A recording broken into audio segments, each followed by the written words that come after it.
So you want to be a summoner? Bringing forth the gods to fight in your name. Wise choice. I want to summon the primals, but I'm scared. What stats do I choose?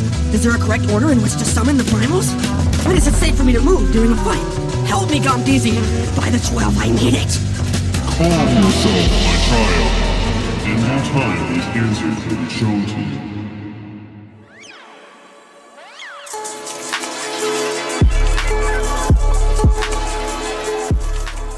So when it comes to the summoner rotation, it's pretty simple once you get it, but at first it does have a bit of a daunting learning curve. What the hell do I do with all of these not even buttons? Hopefully by the end of this video, we're all going to be on the same page, because it does seem confusing at first, but it really is simple. So first, let me say the overall goal of your rotation. The overall goal of your rotation is to summon Bahamut and then go through your Bahamut phase. Once that's over, you'll go through each of your primal phases, and then you'll go through your Phoenix phase. And after your Phoenix phase, you'll go through 3 primal phases, and then your Bahamut, and then your 3 primal phases, and then Phoenix, and then your 3, and yada yada yada yada. But first, let's break down the Bahamut phase and what all of these buttons turn into from this long list. So Ruin 3 is the spell that you are going to be using in your Bahamut and Phoenix phase. And I think of the Bahamut and Phoenix phase, I think of these as our ultimate phase, but it's not going to be called Ruin 3. It's going to be one of these action cannot be dragged to hotbar actions.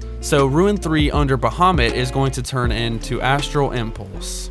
You use this to start your OGCD, and you'll have a bunch of OGCDs to get through in the Summon Bahamut window, which is 15 seconds. Your Astral Flow is going to be the next thing, and this is going to turn into Death Flare. And once again, the tooltip does tell you everything that it turns into, but that only helps so much, right? Those are the only 2 things that are going to change under the Bahamut window. Each primal, Bahamut, Phoenix, Ifrit, Titan, and Garuda, only have 2 buttons that change. Under our Bahamut phase, our objectives are going to be as follows, and I'm going to put these in the order of priority. Your first objective is going to be to use Energy Drain. And the reason I emphasize using this in these 60-second ultimate windows so much is because this gives us 3 extra OGCDs to use under the 60-second raid buff window. And that's gonna put you ahead in the damage game. Also use Enkindle Bahamut and your Death Flare. Those are your total objectives for your Bahamut phase. Yes, Ruin 4 is going to become available after you use Energy Drain, but don't stress that. The reason it's 60 seconds long is because there are times down here where you have something to cast, but you need to move because of a mechanic. Well, now you have this Ruin 4, which is an instant cast that gives you a couple seconds to get out of the way of whatever is happening in the fight. So hold that Ruin 4 for a time where you need just a couple extra seconds to move. That's what that Ruin 4 is for. So that's it for your Bahamut phase. And by the way, it's the exact same for your Phoenix phase. All of the same buttons change. Ruin 3 and Astral Flow, which turns into the Death Flare, instead will turn into Rekindle, which is a little bit different, but I'll touch on that later. As far as your rotation and your objectives though, they are the exact same. Let's talk about Ifrit, Titan, and Garuda.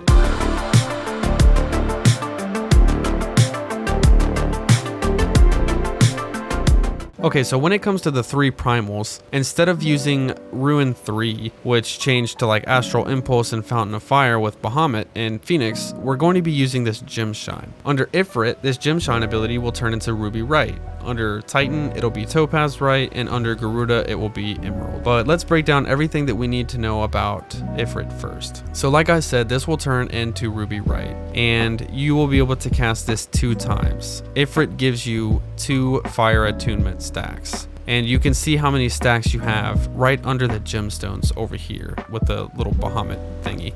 Our Astral Flow will turn into Crimson Cyclone. And I think this is my favorite part of the entire rotation. It just feels good. So what this is going to do is it's going to charge you into melee range, and basically you're going to slam down Fist of Fire. And it feels awesome. It looks awesome. and it starts a melee combo that will turn into Crimson Strike. And that's both of these will be pressed through this Astral Flow ability. Like first it'll be Crimson Cyclone, you'll hit that, then it'll turn into Crimson Strike. So you don't have to hit 2 different buttons for it. The best time to use Ifrit is when either A, you know you have a few seconds to stand there because you're gonna need them to cast these Ruby Rights, or you know you're way out here and you're like, oh god, I need to get in here for a donut AoE or a stack, and I've been staring at my hotbar for 30 seconds and I didn't realize. Well, then you can just hop up there real quick with the Crimson Cyclone. If there's a highly mobile phase, Titan is going to be your guy. Now under Titan, you'll get 4 stacks of Earth Attunement, and you'll spend those by using the Topaz Right. Now the reason I say Titan is good to increase your mobility is because this is an instant cast. So you can just spam these 4 Topaz Rights that you have and just run around the entire time. And that's really nice. And it'll also leave you with this massive OGCD. And during that OGCD, we want to use this Mountain Buster. And that's what will come of this Astral Flow. Astral Flow during Titan will be Mountain Buster. So what you're going to be doing in your Titan phase is hitting your Topaz Right, then your Mountain Buster on your OGCD, and doing that 4 times, and you're done. Okay, but it's a solid 10 seconds where you can just move around. Now Garuda will give you Wind Attunement, and you'll get 4 stacks of that you'll consume using Emerald Right. And these are a 1.5 second cast, and this is why I say Titan is better at mobility than Garuda.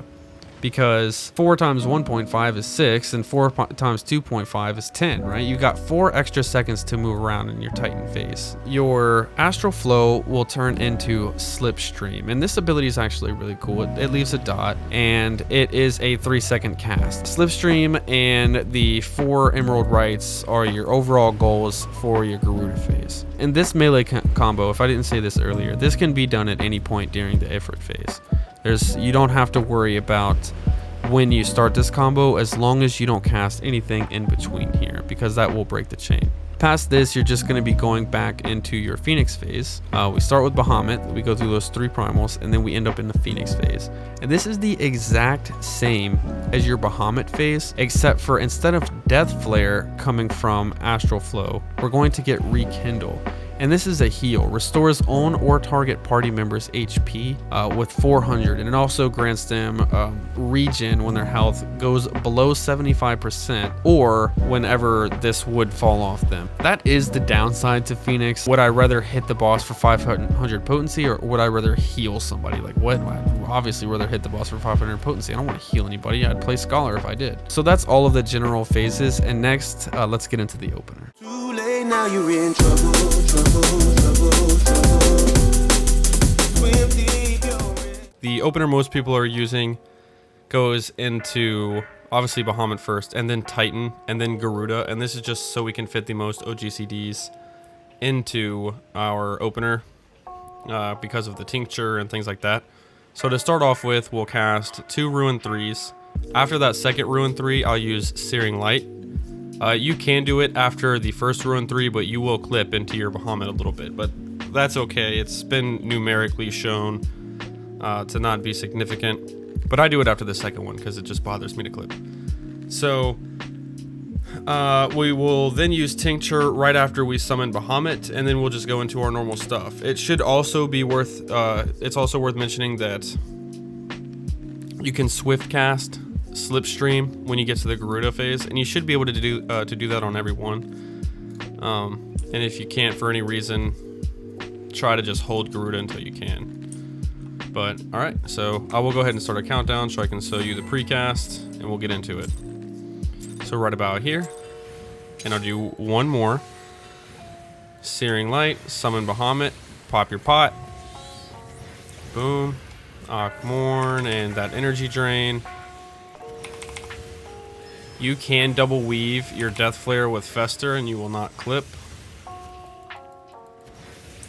Okay, and we'll go ahead and go into that Titan first.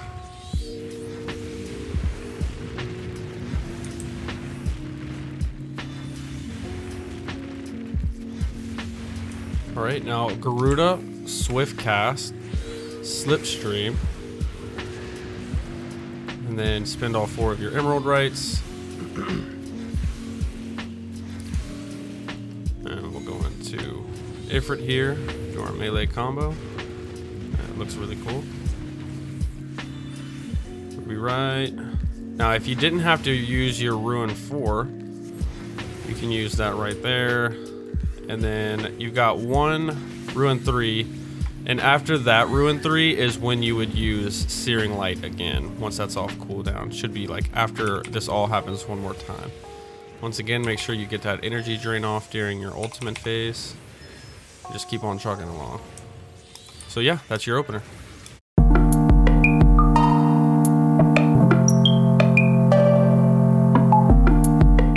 AoE. So the last thing I want to talk about is AoE, and then I'll touch on stats. So everything is the exact same, except instead of this gem shine, you're going to use Precious Brilliance. That's literally the only difference. And your okay, there's one more difference. In your Bahamut and Phoenix phase, you'll use Try Disaster instead, which it'll turn into, Astral Flare and whatever it turns into under your Phoenix phase. But Enkindle Bahamut is the same. Instead of Energy Drain, you have Energy Siphon. That's just AoE Energy Drain. It's the exact same thing. Instead of Fester, you have Pain Flare. That's just AoE Fester. So the rotation is the same. You just kind of swap out the single target Gem Shine and Ruin 3 with the AoE Precious Brilliance and Try Disaster. So that's it when it comes to AoE. Other than that, everything is the exact same.